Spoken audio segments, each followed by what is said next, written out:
This is Sister Sajdah Muhammad. We are proud to announce that the Sajdah House commemorative Elijah coins are finally here. As we renovate and restore the former home of the most honorable Elijah Muhammad, we have recycled the old copper gutters and downspouts and created a 1-ounce 39mm coin made of 100% pure copper. Each coin is professionally graded and has its own barcode and registration number. This priceless heirloom, made from recycled copper from the messenger's home, is now available at sajdahhouse.com.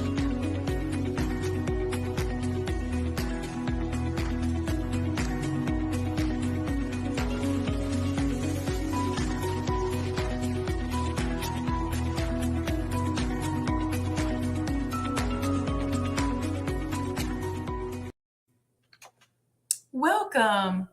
I love that commercial. I'm Sajdah Wendy Muhammad. I'm a real estate and business developer. You can visit my profile on LinkedIn to learn more about me. I'm also an urban historic preservationist, and that's why we're here together this evening. I wanted to take a moment to discuss the importance of urban historic preservation. You might be asking, what is urban historic preservation? Well, urban historic preservation is the preservation of real estate in urban areas that are historic to underserved communities. So the house where some of our famous historical icons and influencers lived deserved to be preserved. So here in Chicago, for example, you could literally be driving past the home of Elijah Muhammad or Ida B. Wells or Emmett Till or Nat King Cole or Muddy Waters or Isaac Hayes or Gil Scott-Heron, and not only would you not know or not be aware that this is where this incredible person was born or lived, but you may not even be aware of who they even are. See, in the Black community, so much of our history happens and happened on everyday blocks in everyday neighborhoods. So how do we get here?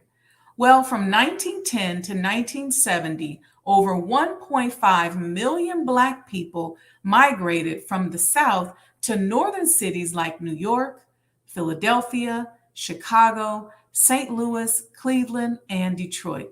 That was the largest internal migration in U.S. history. The migration period is often divided between pre-civil rights from 1910 to 1940, and then from 1940 to 1970. Major industrial cities like Detroit went from a population of 6,000 Black people prior to this period to 120,000. Places like New York and Chicago's Black population tripled during this period.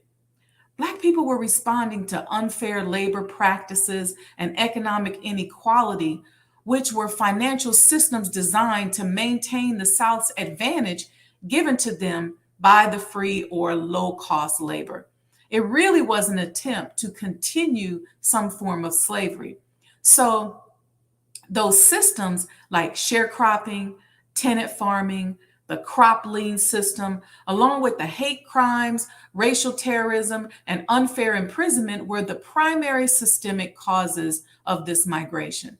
See, the Industrial Revolution that was happening in the North began to welcome Black workers by offering them a guaranteed hourly wage, and in some cases, low-cost housing and free transportation. This is a little self-serving because oftentimes, or most times, we got paid less than our white counterparts. See, the Industrial Revolution saw an influx of manufacturing plants in the North. From 1870 to 1925, nearly 25 million Europeans came to the U.S.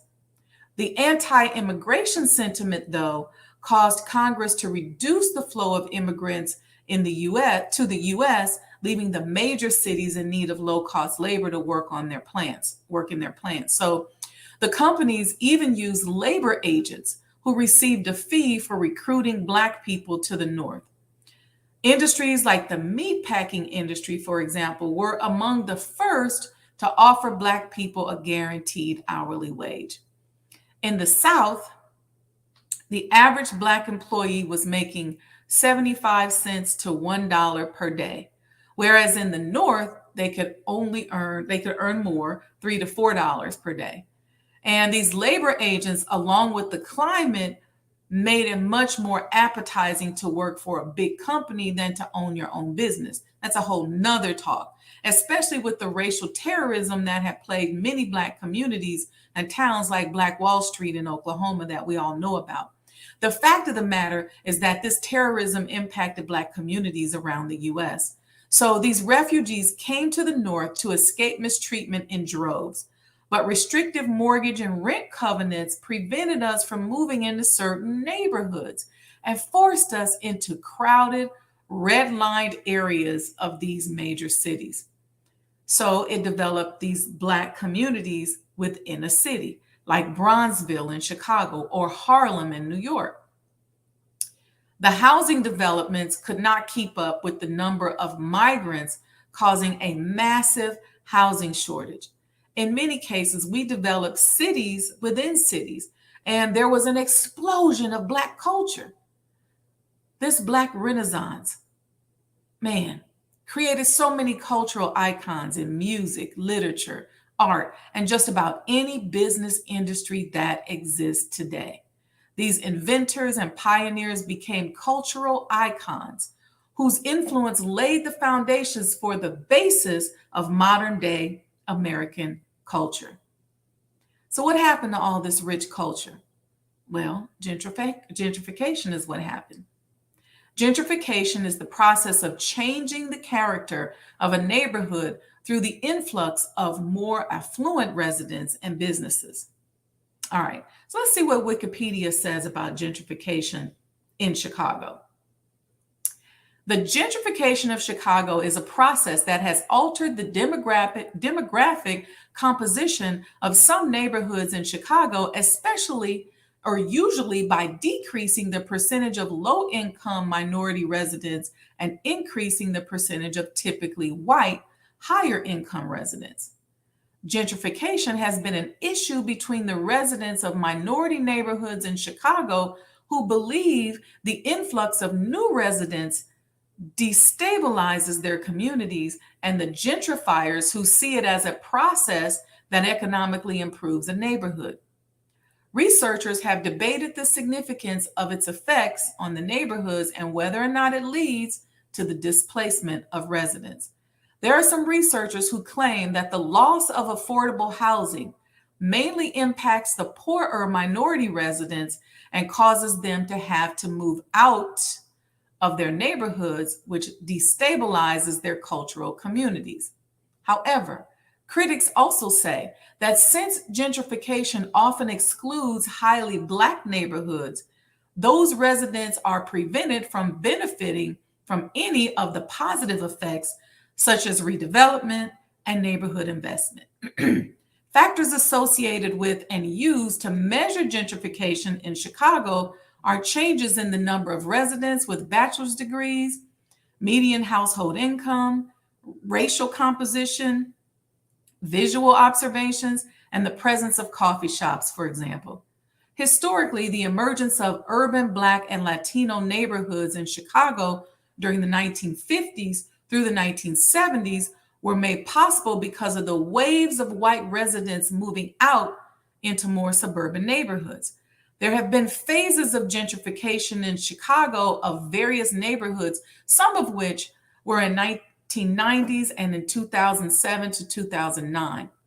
Gentrification debates in Chicago have been mostly focused around the gentrification of Chicago's historically Latino or Black neighborhoods. Generally, these neighborhoods are located near the central urban downtown areas and along the east side of the city. According to the Urban Displacement Project, here are the facts. 42% of Chicago residents experienced a rapid increase in housing costs between 2000 and 2017. More than 200,000 low-income Chicago households, that's 18% of all low-income households, live in low-income neighborhoods at risk of already experiencing gentrification and or displacement especially in the southern and western parts of the city. As of the year 2017, 59% of Chicago's moderate to high income neighborhoods demonstrated risk of ongoing exclusion of lower income households, a pattern especially prevalent in the northern part of the city and across its northern and western suburbs. One third of Chicago's low income households, or about 400,000 low income households, live in these potentially or currently exclusive neighborhoods. Almost half of Chicago's low income households live in low or moderate to high income neighborhoods that are stable. 22% of lower income neighborhoods in Chicago were at risk of gentrification in 2017, and 16% were undergoing displacement of low income households without gentrification.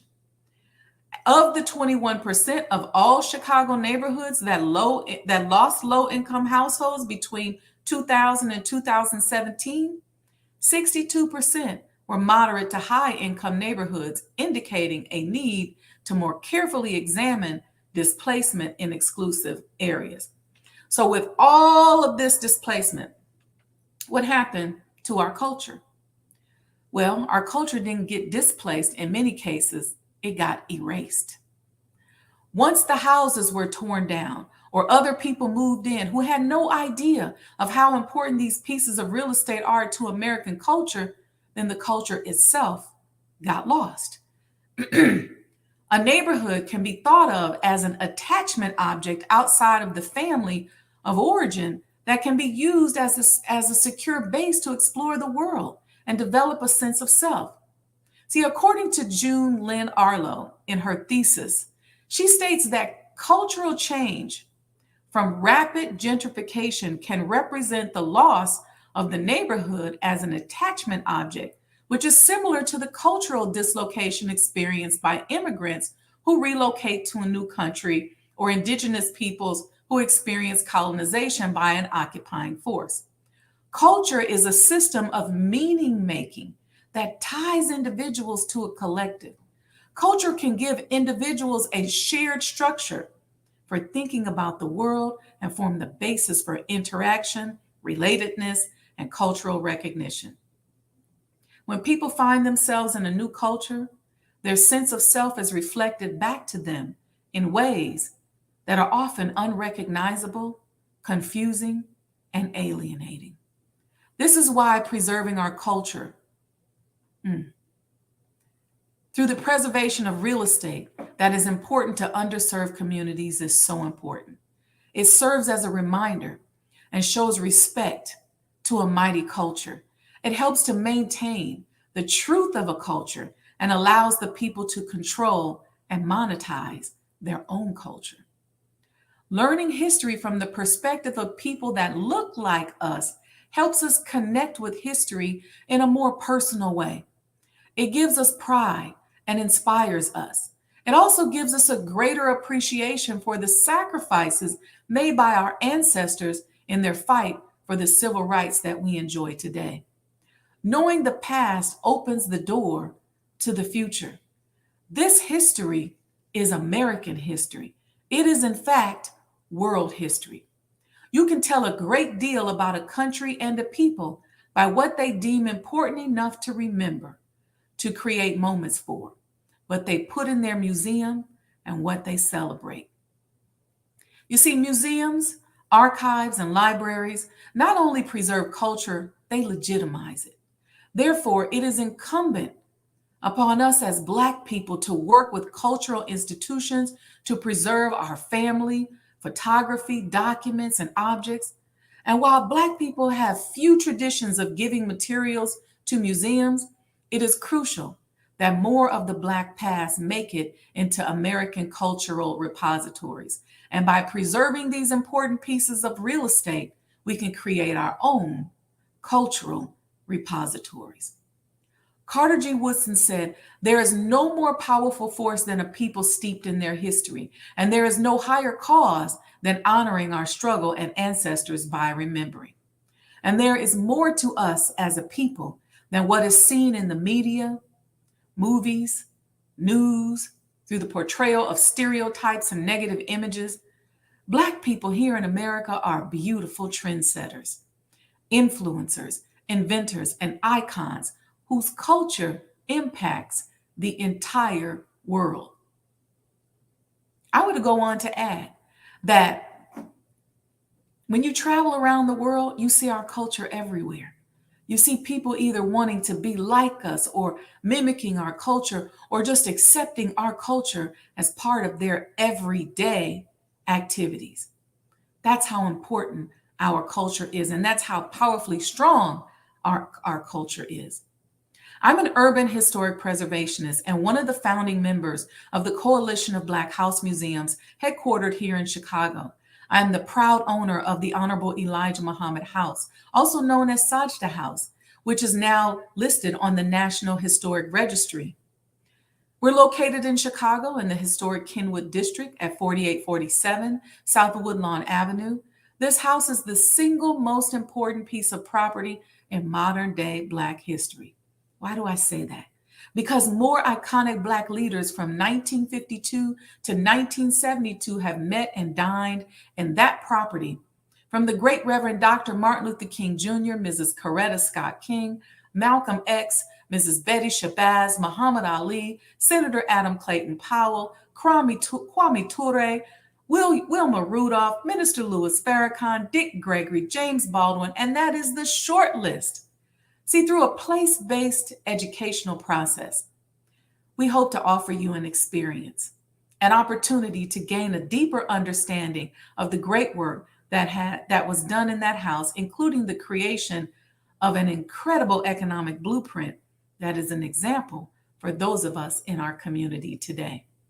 So if you want to learn more about this subject or have a house museum that you need help with, please send an email to me at sajdahhouse@gmail.com.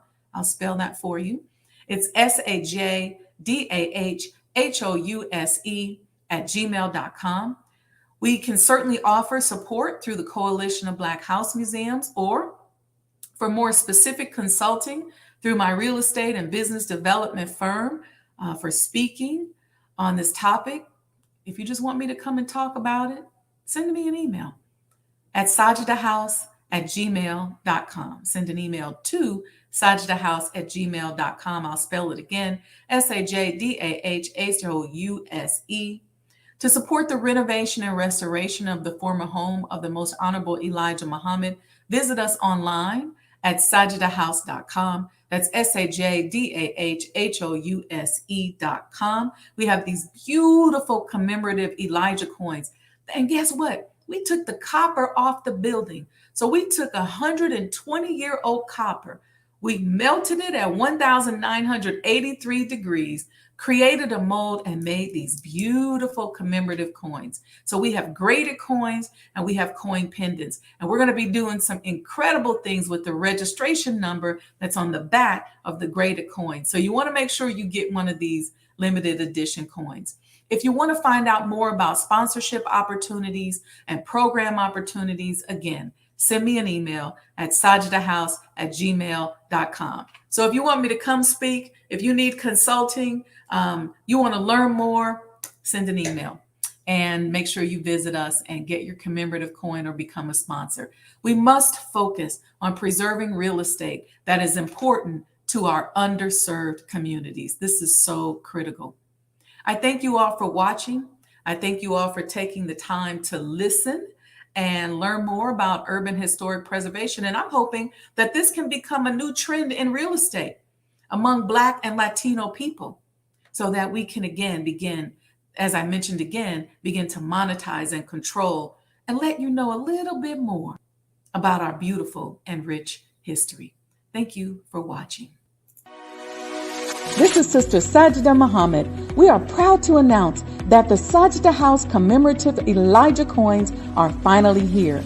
As we renovate and restore the former home of the Most Honorable Elijah Muhammad, we have recycled the old copper gutters and downspouts and created a 1-ounce 39mm coin made of 100% pure copper.